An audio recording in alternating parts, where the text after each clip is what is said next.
বিভিন্ন মানসিক খুলি নিয়ে এখানে কিন্তু পুজো করা হতো। তো তান্ত্রিকরা পুজো করে থাকতেন। যেহেতু পৌষ মাসের শেষ শনিবার, তো সেই জন্যই হয়তো এতটা ভিড়। মানে শ্মশানও আছে, তো সেটাও ভালো লাগছে গো।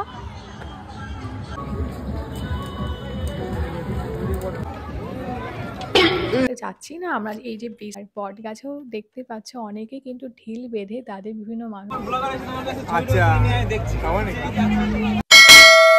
নমস্কার সবাইকে, কেমন আছে সবাই? আশা করি সবাই খুব ভালো আছো, আমরাও খুবই ভালো আছি।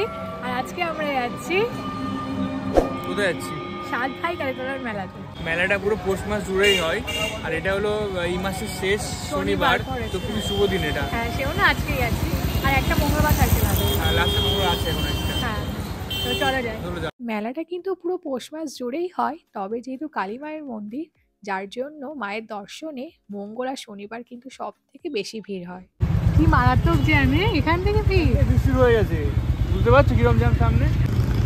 হেঁটে যাবা ভাই, দেখো হেঁটে যাবা। না না, চলো আর যা যায় মনে হচ্ছে, দেখো কি হবে।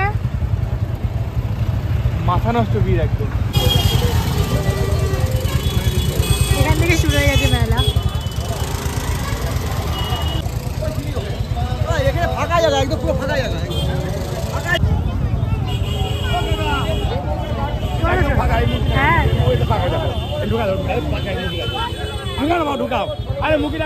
বাইকটা পার্ক করে রেখেছি ওই সাইডটায়, আর এখান থেকে হেঁটে যাবো। প্রথমেই আমরা পুজো দিয়ে নেব। সাত ভাই কালীমা কিন্তু খুবই জাগ্রত, এখানে তার ভক্তরা যা চায় তাদের সব মনের ইচ্ছা কিন্তু পূর্ণ হয়। আর এখানকার কিন্তু একটা ইতিহাসও আছে, সব গল্প তোমাদের শেয়ার করব, তোমরা অবশ্যই কিন্তু ব্লগটা শেষ অবধি দেখতে থাকো। তোমরা এখানে শ্রীভূমি বা কল্যাণী আইটিআই মোড়ের মতো দুর্গাপুজোর মানে প্যান্ডেলের মতো যে লম্বা লাইনটা দেখছো, এটা কিন্তু মানে এখানকার বিভিন্ন ভক্তদেরকে খাওয়ানো হয় প্রসাদ, আর বিভিন্ন সংস্থা থেকে বা বিভিন্ন পরিবার থেকে এখানে খাইয়ে থাকে। এত বড় লাইন, প্রসাদের লাইন, বাবা। হ্যাঁ, ভিআইপিতে মানে এটা ভিআইপি, তাই তো? কত এক্সট্রা? 40 টাকা। 40 টাকা।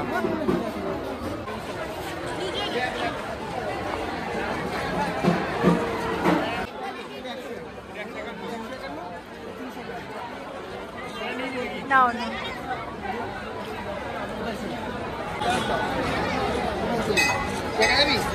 আচ্ছা, এখানে এসে বুঝলাম দুটো লাইন, একটা ভিআইপি একটা নর্মাল।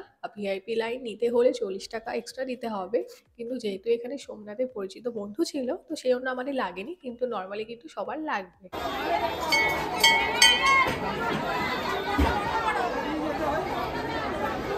মন্দিরের ভেতর ভিডিও বা ফটো তোলা কোনোটাই অ্যালাউ নেই, তো সেই জন্যই একদম ছোট্ট করে তোমাদেরও মায়ের দর্শন করিয়ে দিলাম।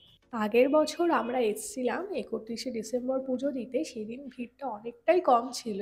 আর আজ যেহেতু পৌষ মাসের শেষ শনিবার, তো সেই জন্যই হয়তো এতটা ভিড়। মানে মায়ের দর্শনে প্রচুর প্রচুর ভক্তরা কিন্তু এসছে।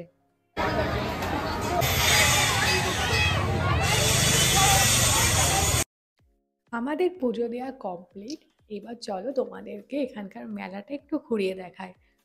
প্রত্যেকটা ভিডিওতেই ভয়েস ওভার দিয়েই তখন করেছিলাম, কিন্তু এত আওয়াজ চারিদিকে, তো সেজন্য মানে আমাকে আবার পরে ভয়েস ওভার দিতে হচ্ছে। মেলাটা পুরো নদীর ধারে একদম। সবাই বলছে এখন মন্দির ফাঁকা, আমরা অত ভিড়ে দিলাম পাশে বলছি মন্দির ফাঁকা, এত ভিড়ের মধ্যে সকালে কি ভিড় ছিল।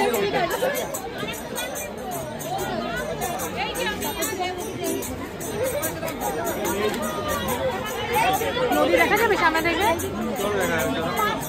সোমনাথদের অফিস থাকায় সকালে আমরা দুপুরের দিকে এসেছিলাম এখানে, তো আমরা তো ভালোই ভিড় পেয়েছি আমাদের মতে, কিন্তু সবাই লোকজনরা বলছিল, অন্যান্য লোকজনরা, যে এখন ভিড় নাকি অনেকটাই কম। তাহলে তোমরা বুঝতেই পারছো সকালের দিকে মানে আমরাও ভাবছিলাম বাবা সকালের দিকে তাহলে কত ভিড় ছিল। আচ্ছা, তো এখানে না মেলাটা বেশ মোটামুটি ভালো বড় অনেকটা জায়গা জুড়েই ছিল, কিন্তু আমরা সব মেলাটা ঘুরিনি। আর নর্মাল অন্যান্য মেলায় যেরকম জিনিসপত্র থাকে সেরকমই দোকান টোকানও ছিল। তা মেন আমরা চলে আসি ঘাটে, নৌকার ঘাট এটা। এখান থেকে অপর ঘাটে যাওয়া যাবে, যেখানেও কিন্তু কালী মায়ের মন্দির আছে। তো তো তবে আমরা নৌকা করে যাচ্ছি না, আমরা এই যে ব্রিজটা তোমরা দেখতে পাচ্ছ, আমরা এই ব্রিজ দিয়ে ওই অপর প্রান্তের ঘাটে যাবো। খুবই ইচ্ছা করছে এবার বাদ যাবো, আমার এমনি জল খুব ভয় লাগে, এমনি একবার আমি জল ডুবে যাচ্ছিলাম, বাদ যাবো। আমার তো খুবই ইচ্ছা করছিল নৌকায় করে অপর ঘাটে যেতে, কিন্তু সোমনাথে একটা খুবই বাজে হিস্ট্রি আছে নৌকা নিয়ে, তো খুবই বাজে, তো সেটা অন্য একদিন সোমনাথই তোমাদেরকে বলবে। তো সেই জন্য আর আমরা নৌকায় করে যাইনি, ব্রিজে করেই যাবো। তো তার আগে চলে এসেছিলাম ফুচকা খেতে। আর এখানেও দেখো মানে আর এখানে অন্য একজন হয়তো কোনো পরিবার বা সংস্থা থেকে এখানেও কিন্তু প্রসাদ খাওয়ানো হচ্ছে। হ্যাঁ, জল ছাড়া খাওয়া। বাচ্চা মানুষ না। হ্যাঁ,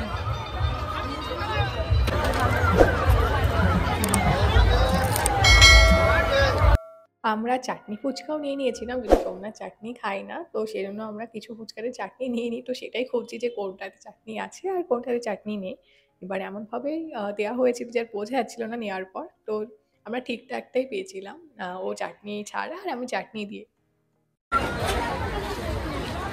জল বেলুন দেখেছো?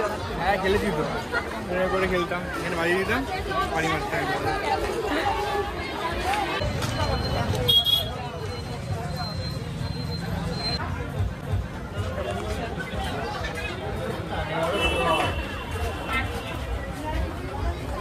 আমরা পারবো তো ওইদিকে যেতে? ওই তো ব্রিজ, যা ভিড়, ব্রিজ ভেঙে না পড়ে ভাই। ঘাট এরকম বললাম না। ওটা হলো সবার শ্মশান, দেখো ওটা, কোনটা? ওটা শ্মশান, ওটা ও, বাদিকে। নদীর ঘাট থেকে যে পিসটা তোমাদের দেখাচ্ছিলাম সেটাই কিন্তু এটা। আর এখানে সামনে শ্মশানও আছে, তো সেটাও ছোট্ট করে তোমাদেরকে ঘুরিয়ে দেখাচ্ছি। আর তোমরা তো দেখতেই পাচ্ছ ব্রিজে এত ভিড়, খুব ভয়ও লাগছিল এত ভিড় দেখে। আর ব্রিজটা তো আসলে অনেকটাই পুরনো। ব্রিজ বলতে এটা কিন্তু রেল লাইনের ব্রিজ। এই ব্রিজটা পার করে নিই তারপরে তোমাদেরকে জানাচ্ছি এখানকার যে ইতিহাসটা। আর তার জন্য কিন্তু অবশ্যই তোমাদের আমাদের সাথে ব্লগে থাকতে হবে। কিন্তু এখন আপাতত আমাদের খুবই ভয় লাগছে ব্রিজটা পার করতে, কারণ যেমনটা তোমাদের বললামই ব্রিজটা অনেকটাই পুরনো হয়ে গেছে, তো সেই জন্য। আর তার মধ্যে এত ভিড় তোমরা দেখতেই কিন্তু পাচ্ছ। দরকার নেই।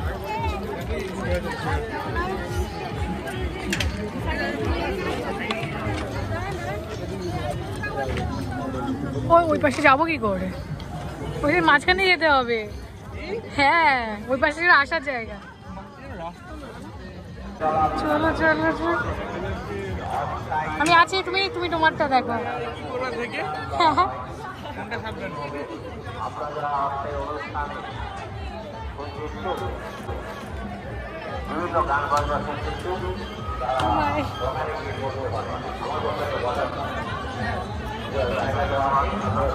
ওই রাস্তাটা রেখেছে ফেরার জন্য। এটা যাওয়ার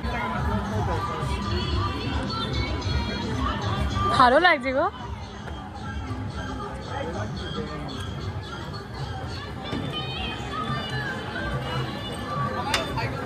সাথে জানো না?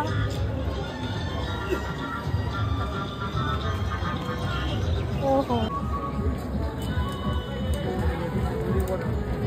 তোমরা দেখতেই পেলে এত পুরনো ব্রিজ, তার মধ্যে রেল লাইনের মাঝখানে যে জায়গাটা সেটা রেখেছে মানে ওই উল্টো দিকে যাওয়ার জন্য, আর পাশ দিয়ে যেটা নর্মালি হাঁটার রাস্তা, মানুষ হাঁটার রাস্তা, ওটা রেখেছে ফেরার জন্য, মানে এখন আগে যে ঘাটে ছিলাম সেখানে ফেরার জন্য।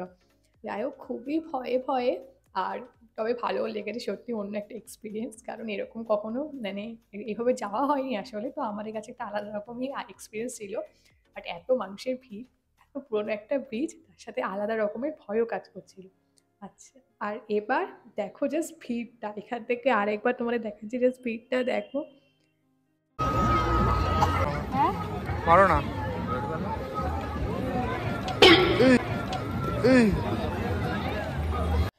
এতটাই ভিড়, তো সেই জন্য যেটুকু শর্টকাট আর কি নেওয়া যায় আসলে, সেই জন্য এরকম একটা রাস্তা দিয়ে যাচ্ছি। তো চলো, আমরা চলে এসেছি নদীর এপারের কালী মন্দিরে, আর এবারই তোমাদের সাথে শেয়ার করছি এখানকার পুরো হিস্ট্রিটা, মানে ইতিহাসটা। ভিতরে মাথার খুলি আছে, চলো দেখাচ্ছি।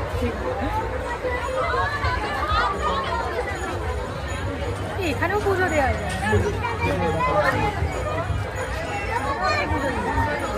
এখানেও লাইন আছে অনেক। হয়তো দেখেছি। ওই জায়গায় লেগে আছে।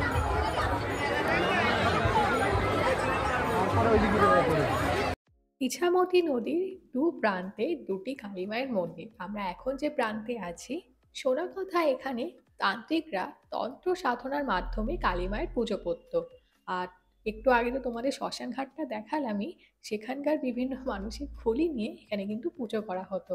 আর সেই সব খুলিগুলোই কিন্তু এখানে এখনো রাখা আছে, যেগুলো তোমাদেরকে দেখাচ্ছি। আর তোমাদের সাথে সাথে আমরাও কালী মায়ের দর্শন করে নিলাম, যে কালী মায়ের মূর্তিকেই কিন্তু তান্ত্রিকরা পুজো করে থাকতেন।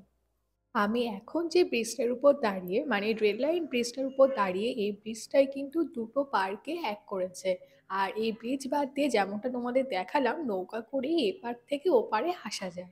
ভারত থেকে যে সমস্ত মালগাড়ি বাংলাদেশে যায় আর বাংলাদেশে যে সমস্ত মালগাড়ি ভারতে আসে, সেই রেল লাইনটা কিন্তু এই রেল লাইনের উপর দিয়ে কিন্তু সেই সব ট্রেনগুলো যায়। আর বন্ধন এক্সপ্রেস ট্রেন যেটা, সেটাও কিন্তু এই রেল লাইনের উপর দিয়েই যাতায়াত করে। এবার বলি সাত ভাই কালী মন্দিরের কথা, যেটি নদীর আরেকটি প্রান্তে, যেখানেই এসে প্রথম আমরা পুজো দিলাম আজ। এই কালী মায়ের মূর্তিটিকে সাতটি ডাকাত ভাই পুজো দিত। তবে এই মন্দিরটি জাগ্রত হয়ে ওঠে যখন বাংলাদেশের যে রেল লাইনটি একটু আগে দেখালাম, মানে বাংলাদেশে যাওয়ার যে রেল লাইনটি একটু আগে দেখালাম, সেই রেল লাইনটি হওয়ার কথা এই মন্দিরটির উপর দিয়ে। আর এই মন্দিরটি কিন্তু বটগাছ দিয়ে ঘেরা। যতবারই বটগাছটার কাটার চেষ্টা করা হয়েছে, বিভিন্ন রকমভাবে অলৌকিক কিছু ঘটনা ঘটেছে, যার ফলে বটগাছ কোনোভাবেই কাটা সম্ভব হয়নি।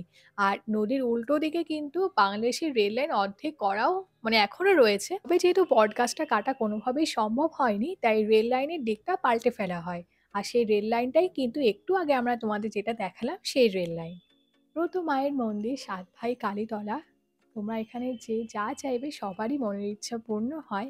আর বটগাছেও দেখতে পাচ্ছ অনেকে কিন্তু ঢিল বেঁধে তাদের বিভিন্ন মানসিক করে, তাদের মনের কামনা যাতে পূর্ণ হয় সেই জন্য কিন্তু বিভিন্ন আশা নিয়ে মায়ের ভক্তরা এসে থাকে। তান্ত্রিকরা যে মায়ের মন্দিরে পুজো করে থাকতেন, আমরা সেই ঘাটেই এখন রয়েছি। আর এখান থেকেও কিন্তু অপর প্রান্তের ঘাটটা বেশ সুন্দরভাবে দেখা যায়। আর এখানেও দেখছি প্রায় সুন্দর, বেশ ছোটখাটোর মধ্যেই সুন্দরভাবে মেলাও বসেছে। এখানে ওঠো। আরে ওঠো ওঠো। হ্যাঁ বাবা।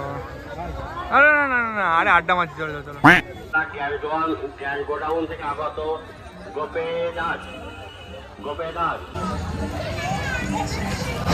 মোটামুটি মেলা ঘোরা কমপ্লিট, সন্ধ্যা হয়ে যাচ্ছে, তো সুস্থিত লাগছে। বাড়ি চলো, বাড়ি যাওয়া যায়, মজা হচ্ছে। আর এত ভিড়, শনি মঙ্গলবার বলে এত ভিড়।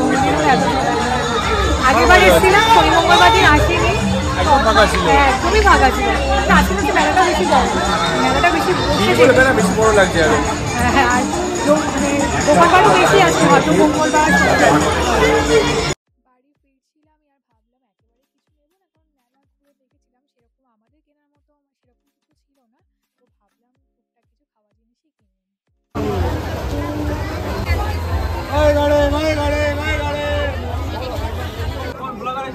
আচ্ছা, খাওয়া নাকি?